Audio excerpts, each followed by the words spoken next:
গুলশানে বিএনপির কার্যালয়ে গেছেন বিএনপি চেয়ারম্যান তারেক রহমান সহ দলটির শীর্ষ নেতারা এবং কার্যালয়ের বাইরে আমাদের সহকর্মী তানজিম শাফিন অপেক্ষা করছেন আমাদের জন্য। শাফিন, 12টার দিকেই তো গেছেন খুব সম্ভবত তারেক রহমান সেখানে। আজ যেহেতু জামায়াত আমির এবং এনসিপির আহ্বায়ক নাহিদ ইসলামের বাসায়ও যাবেন, এই বিষয়টিকে আসলে দলের পক্ষ থেকে কি বলা হয়েছে এই বিষয়টি নিয়ে, এবং সাধারণ মানুষের সাথে তো নিশ্চয়ই আপনার কথা হয়েছে একটি দল সরকার গঠন করবার পথে, এবং যারা প্রতিদ্বন্দ্বীরা ছিলেন রাজনৈতিক মাঠের নেতারা এবং দুটি বড় দলের যেই আহ্বায়ক এবং আমি তাদের সাথে দেখা করতে গেছেন।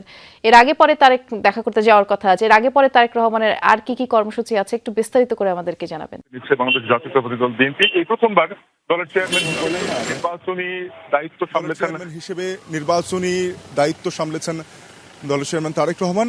ঠিক একইভাবে তিনি সরকার গঠনেও নেতৃত্ব দিচ্ছেন এবং সরকার গঠনের আগে বেশ কিছু প্রস্তুতিমূলক আয়োজনে তিনি তাদের দলীয় পরিসরে এবং দলের বাইরে যারা জোটসঙ্গী ছিলেন, যারা এই নির্বাচনে বিএনপির সাথে নির্বাচন করেছে তাদের সঙ্গে আলাপ আলোচনা করছেন। একই সাথে তিনি বিরোধী দলের যারা জয়ী প্রতিনিধিরা রয়েছেন তাদের সঙ্গেও ঠিক সমানতালে আলোচনা চালিয়ে যাচ্ছেন, যারই প্রতিফলন হিসেবে আজ সন্ধ্যায় মূলত জামায়াতের আমির ডক্টর শফিকুর রহমান এবং এনসিপির আহ্বায়ক নাহিদ ইসলামের সঙ্গে বিএনপি চেয়ারম্যান তারেক রহমান তাদের বাসায় গিয়ে সাক্ষাৎ করার কথা রয়েছে। এর আগেই আজকে দুপুর 12টা নাগাদ আমরা দেখেছি যে দলের মহাসচিব মির্জা ফখরুল ইসলাম আলমগীর প্রথম আসেন গুলশানের দলীয় কার্যালয়ে। এরপরই দলের চেয়ারম্যান তারেক রহমান গুলশানের কার্যালয়ে এসেছেন এবং এরপর আমরা দেখেছি যে বিএনপির নির্বাচন পরিচালনা কমিটির চেয়ারম্যান নজরুল ইসলাম খান, দলের স্থায়ী কমিটির সদস্য, তিনিও এসেছেন। পাশাপাশি বেশ কিছু আসনে যে সকল প্রার্থীরা জোটসঙ্গী হয়ে এবং বিএনপির তরফ থেকে ধানের শীষ প্রতীক নিয়ে হেরে গেছেন তাদেরও কেউ কেউ এসেছেন। এর মধ্যে আমরা দেখেছি যে বিপ্লবী ওয়ার্কার্স পার্টির এম সাইফুল হক, তিনি ঢাকা 12 আসন থেকে পরাজিত হয়েছেন কোদাল মার্কা নিয়ে, তিনি এসেছেন। আবার ঢাকা 15 আসনে জামায়াত আমিরের বিরুদ্ধে প্রতিদ্বন্দ্বিতা করছিলেন সাইফুল আলম, তিনি এসেছেন এখানে মিল্টন।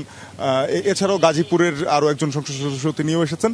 তাদের সঙ্গে মূলত আলাপ আলোচনা চলছে, যেহেতু এখন পর্যন্ত মঙ্গলবার যে আনুষ্ঠানিক শপথের যে আয়োজনগুলো রয়েছে সেই প্রস্তুতি নিচ্ছেন দলের নেতাকর্মীরা এবং একই দিনে মন্ত্রী পরিষদ গঠন হবে, তো সেই আলাপগুলোই আসলে তারা চালিয়ে যাচ্ছেন এবং এরই ধারাবাহিকতায় আসলে বিরোধী দলগুলোর সাথেও একই রকম ভাবে আলাপ আলোচনা চলবে।